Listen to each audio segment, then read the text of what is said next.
example, A. Have you done your homework? B. I just got home from work.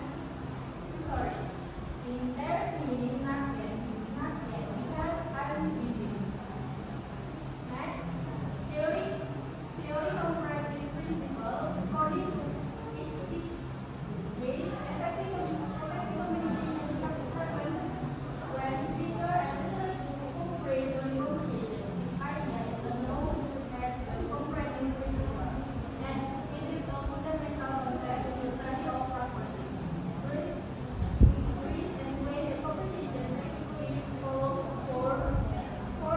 maxim and written rules that help the communication clear, effective, and meaningful.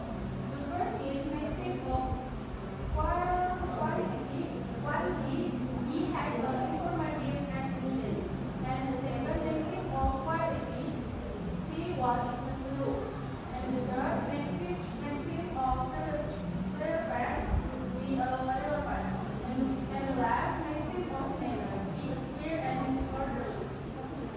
Okay, next is strategy or learning strategy. The first is intuitive teaching. Students are given example or use the meaning and explain the theory. Yang pertama ini adalah siswa tidak langsung diberikan teori oleh guru, tetapi guru akan mempelajari terlebih dahulu teori apa yang akan disampaikan kepada siswa. Dalam hal itu, guru memberikan beberapa contoh dialog yang mengandung implikatur, tetapi siswa harus mendiskusikannya dan juga maksud tersirat.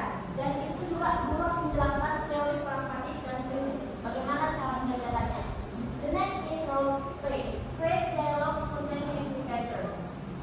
Yang kedua ini siswa membuat dan memainkan dialog yang mengandung implikator atau melanggar prinsip kerjasama. Nah, cara kerjanya siswa akan dibentuk beberapa kelompok dan setiap kelompok akan membuat percakapan pendek dan mereka memberikan percakapan di depan kelas dan kelompok lain akan menganalisis implikator yang muncul pada percakapan yang di depan. The third is Socratic questioning.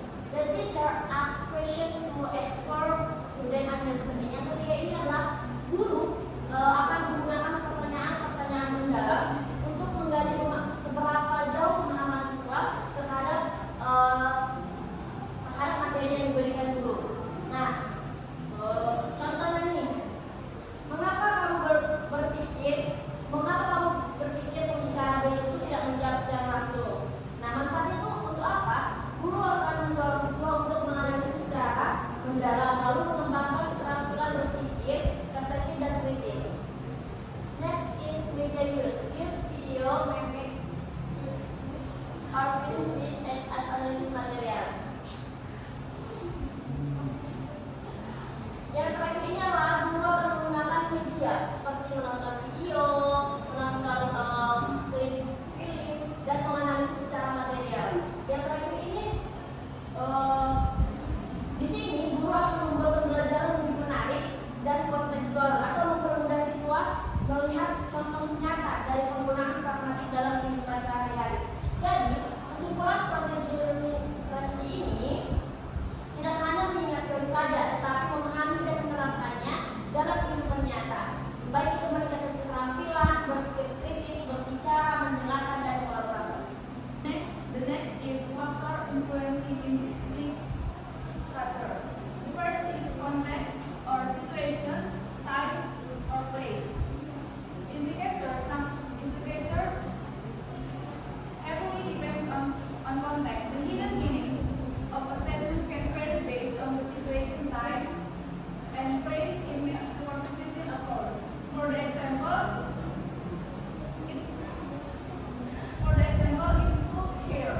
Diucapkan di ruangan yang ber-AC bisa berarti permintaan untuk menurunkan suhu. The next is shared knowledge. When the speaker and the listener share background knowledge, it becomes easier to understand the implied meaning. Without shared knowledge, implicator can be misunderstood. For instance, inside jokes only make